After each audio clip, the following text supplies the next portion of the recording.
Welcome again students. Class 1 में हम continue कर रहे हैं प्रोजेक्टाइल के साथ। तो today our topic is projectile. Projectile we are going to explain projectile. Projectile क्या है? प्रोजेक्टाइल है any object which is projected into the space and moves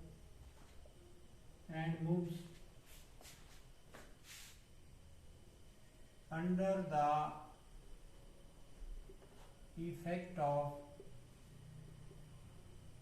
gravity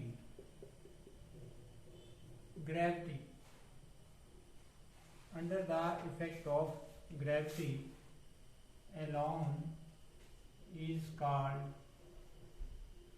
projectile। उसको क्या कहेंगे?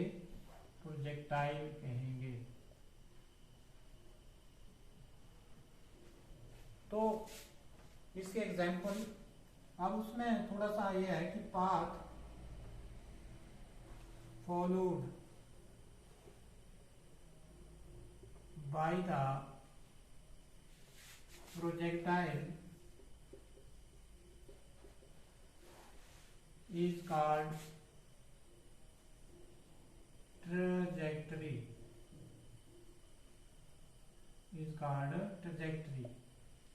तो इसके एग्जाम्पल क्या हैं? एग्जाम्पल हैं इसके स्टोन थ्रोन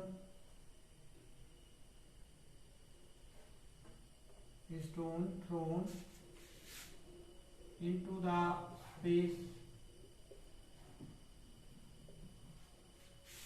पहला example, a javelin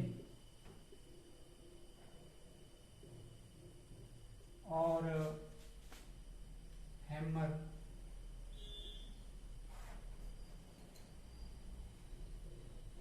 throne by athlete.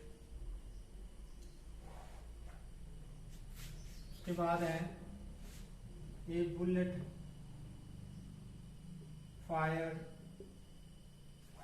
From gun. उसके बाद है a shell fire from cannon. तो ये प्रोजेक्टाइल के एग्जाम्पल हुए। प्रोजेक्टाइल क्या है? प्रोजेक्टाइल किसी भी स्टोन को अगर आप आसमान में फेंकते हैं तो वो जो पाथ फॉलो करता है उसे कहते हैं ट्रैजेक्टाइल, और whole system is called projectile. कि अगर आप किसी हाइट से स्टोन को फेंक रहे हैं तो जो पाथ फॉलो कर रहा है वो भी प्रोजेक्टाइल का पाथ फॉलो कर रहा है। अगर ग्राउंड से अगर आप किसी दूरी पे अगर आप स्टोन को फेंक रहे हैं तो भी वो प्रोजेक्टाइल का ही काम कर रहा है। अब इसमें हमारे पास एक और एग्जांपल है जैवलिन।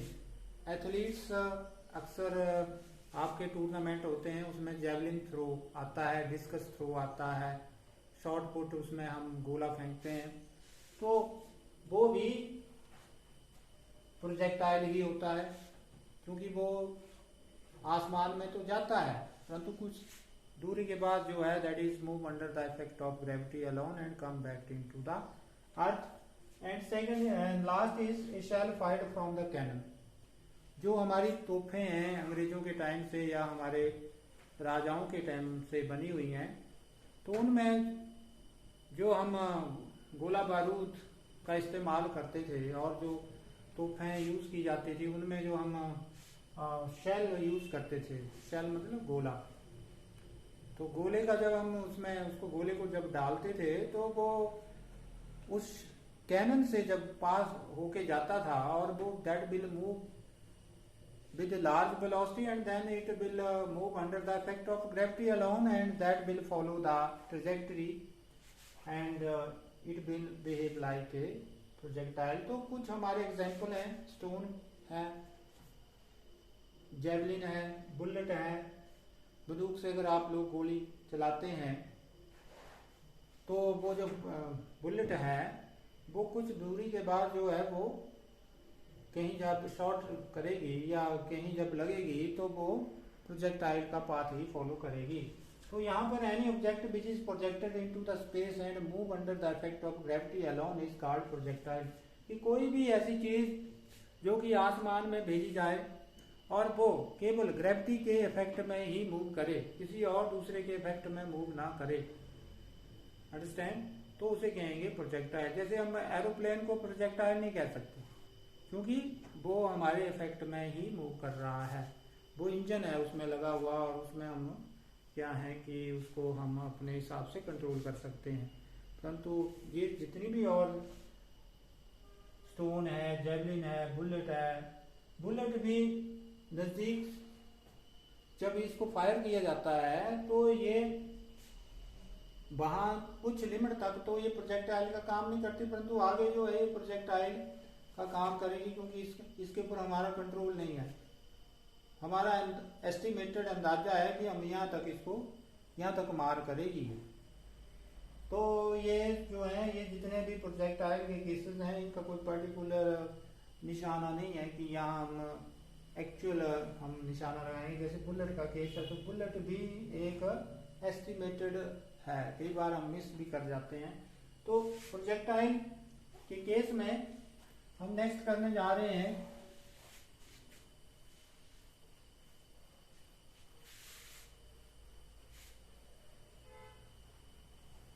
नेक्स्ट हमारा मोशन ऑफ प्रोजेक्टाइल करने जा रहे हैं। Motion of projectile,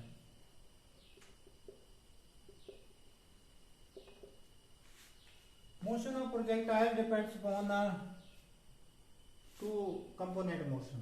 First it follow the horizontal path, इसकी जो horizontal directions में क्या motion है, फिर हम इसकी motion लेंगे along vertical directions में क्या motion है। तो total motion of the projectile is explained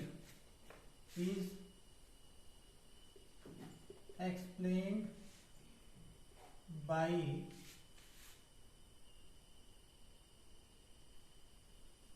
horizontal motion and vertical motion।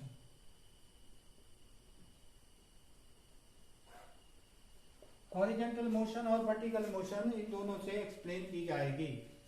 कि जैसे मान लो कोई प्रोजेक्टाइल है, अगर आपने किसी हाइट के ऊपर फेंका है और यहाँ पॉइंट पी के ऊपर है तो हम इसकी वर्टिकल मोशन भी लेंगे कि वर्टिकल मोशन क्या है, फिर इसकी हॉरिजॉन्टल मोशन लेंगे कि हॉरिजॉन्टल मोशन क्या है। तो इस तरह से इसको हम एक्सप्लेन करेंगे। तो पहला केस है कि when number 1 projectile projected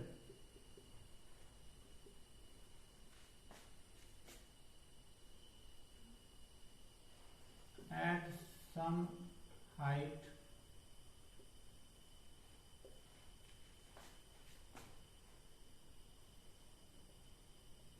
parallel to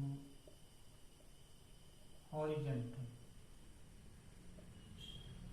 पहला केस है projectile projected at some height parallel to horizontal. इसको करने जा रहे हैं हम लोग। तो इसको क्या है कि इसमें हम एक प्रोजेक्टाइल लेते हैं। प्रोजेक्टाइल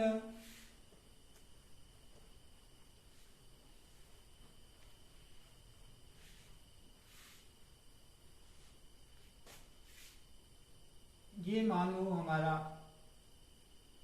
हाइट है और इस हाइट से हमने प्रोजेक्टाइल को फेंकना है। कैसे? हॉरिजॉन्टल के अलाउंग। अब ये हॉरिजॉन्टल है, ये पैरेलल टू हॉरिजॉन्टल, ये हॉरिजॉन्टल है। अब इसके अलाउंग हमने फेंकना है इसको, तो हम क्या करेंगे, हम इसको फेंकेंगे वेलोसिटी u के साथ। u वेलोसिटी के साथ इसको हमने प्रोजेक्ट किया और कुछ दूरी के साथ कुछ समय के लिए ये हॉरिजेंटल का पाथ फॉलो कर रहा था, परंतु बाद में क्या हुआ कि ये नीचे लग पड़ा है। ऐसे वेलोसिटी u के साथ जाना चाहिए था, इसको जाना चाहिए था इस side, means you can say x axis के अलाउंग जाना चाहिए था। ये भी एक्स एक्सिस है, मान लेते हैं, इसके अलाउंग जाना चाहिए था, परंतु ये क्या हुआ, ये नीचे आ गया। क्यों आया? क्योंकि ग्रेविटी के कारण ये नीचे आया। हम मान लेते हैं कि at any instant of time t particle is at point p। किसी समय पार्टिकल, जब हमने टाइम t नोट किया तो पार्टिकल p पॉइंट के ऊपर था, और p पॉइंट के ऊपर जब ये पार्टिकल था तो इसकी horizontal distance that is x, वो यहाँ पर मान लेते हैं x, और वर्टिकल डिस्टेंस जो थी वो इसकी y थी। अंडरस्टैंड? अब हमने इसकी मोशन हम अब कंसीडर करेंगे। Consider a projectile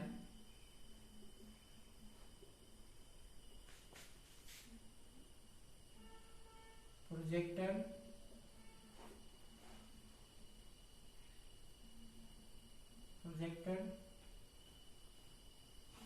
at some height, projected at some height parallel to horizontal with velocity u.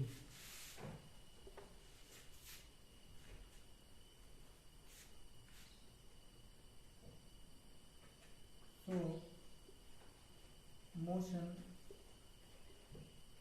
of projectile along horizontal, horizontal के अलावा कितनी मोशन है वो हम इसको एक्सप्लेन करेंगे। तो इस केस में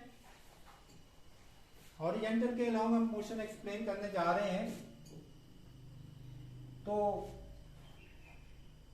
late at any instant of time particle is at point P। जब हमने कोई टाइम t नोट किया तो पार्टिकल कहाँ था? P पॉइंट के ऊपर था, and it's horizontal distance is x। x इसकी हॉरिजेंटल डिस्टेंस थी। आल्सो ux, जो इसकी ux वेलोसिटी है, जो u इसकी वेलोसिटी है, वो दैट इज ux, वो क्या थी? ux यहाँ को। अब ये नीचे आ रहा है, तो नीचे आ रहा है ये केवल, क्योंकि इसकी एक्सेलरेशन क्या है? एक्सेलरेशन है इसकी 0।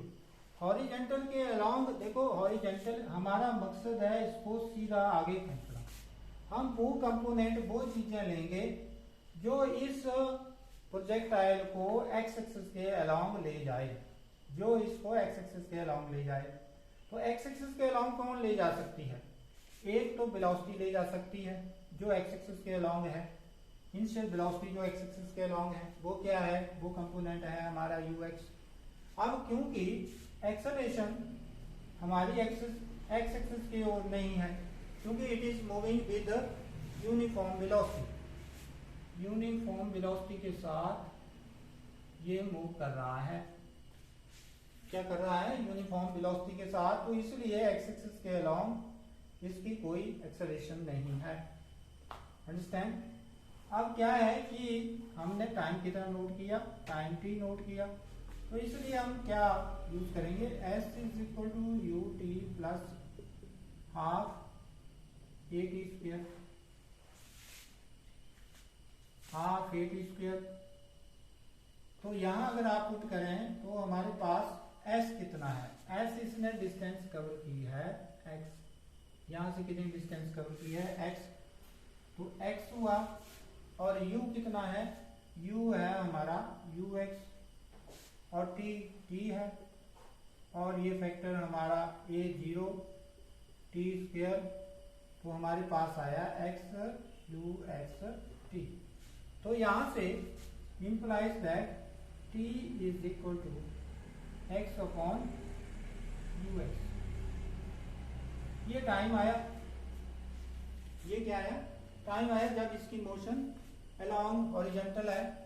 अब वर्टिकल के अलोंग बाई कंपोनेंट भी देखना है कि बाई कंपोनेंट कितना आ रहा है, क्योंकि मैंने आपको बताया है कि प्रोजेक्टाइल की मोशन दो कंपोनेंट से एक्सप्लेन की जाती है, एक हॉरिजॉन्टल से और दूसरा वर्टिकल से। अब मोशन अलोंग वर्टिकल, वर्टिकल क्या मोशन है, अब देखो मोशन अलोंग वर्टिकल नीचे को आ रहा है ये, in this case u by जो है वो 0 है। क्यों, क्योंकि हमने सारी वेलोसिटी जो है एक्स एक्सिस के अलोंग लगाई है, नीचे को हमने नहीं फेंकना है पत्थर को। हमने पत्थर को, स्टोन को कैसे फेंका, हमने फेंका कि ये पैरेलल टू हॉरिजॉन्टल जाए, क्योंकि हम बात ये कर रहे हैं कि motion of the projectile parallel to the horizontal. तो motion of the projectile parallel to the horizontal का केस ये हुआ कि इसमें हमने सारी की सारी वेलोसिटी एक्स एक्सिस के अलोंग लगाई। तो एक्स एक्सिस के अलोंग लगाई है, तो इसलिए बाई एक्सिस के अलोंग हमारी टेंडेंसी नहीं है कि हम उसको बाई एक्सिस की ओर देखें भेजें। हमारी कोशिश थी उसको कि वो पैरेलल टू द ग्राउंड जाए, परंतु वो पैरेलल टू द ग्राउंड ना जाते हुए कहाँ चला गया, नीचे चला गया। तो इसलिए हमारी वेलोसिटी बाई एक्सिस के अलोंग नहीं थी। अंडरस्टैंड। और दूसरा डिस्टेंस इसने कितनी कवर की, इसने डिस्टेंस कवर की बाई नीचे को, जब ये पॉइंट पी के ऊपर आया। और टाइम तो इसका t है, इसके लिखने की जरूरत नहीं है। अब उसके बाद एक्सेलरेशन कितनी हुई, अब देखो एक्सेलरेशन, अब एक्सेलरेशन जो हुई वो सिर्फ एक्सेलरेशन ड्यू टू ग्रेविटी हुई, क्योंकि ये पॉजिटिव डायरेक्शन में जा रहा है, क्योंकि along the acceleration due to gravity है, क्योंकि अर्थ इसको अट्रैक्ट कर रही है, उसी डायरेक्शन में ये जा रहा है, उसी साइड में एक्सेलरेशन ड्यू टू ग्रेविटी लग रही है, इसलिए इसको पॉजिटिव जी ले रहे हैं। तो so we have s is equal to ut plus half at square। अगर हम इसको क्या कहें, बाई कंपोनेंट कहें, u बाई को बाई कंपोनेंट कहें और इसको बाई कहें, तो हमारे पास ऐसा आ गया by u by 0 plus a by हमारा g और ये t square। So we have y is equal to 1/2 g t square। This is question number 2। अब जो t की वैल्यू हमने पहले निकाली हुई है, that is you have find x is equal to ut, आपको हमने पहले निकाली हुई है शायद, और इसी ढंग से ux और t जो हुआ वो x अपॉन ux हुआ, ये पहले जो इसका पार्ट किया था। तो using t is equal to x upon ux, Y कितना होगा, बाई हुआ 1/2 g x अपॉन ux का होल स्क्वायर। तो दिया, but y is equal to 1/2 g x square upon ux का होल स्क्वायर पाँव में है। तो यहाँ से हमें क्या क्लियर हो रहा है कि ये y is equal to g upon 2ux square और साथ में ये x स्क्वायर आ रहा है। तो ये शो ये कर रहा है कि it follows the parabolic path. From this it is clear that projectile follow the parabolic path. Parabolic path follow करता है। From this projectile follow parabolic path. तो इस ढंग से ये आप लोगों ने इस ढंग से ये आर्टिकल करना है।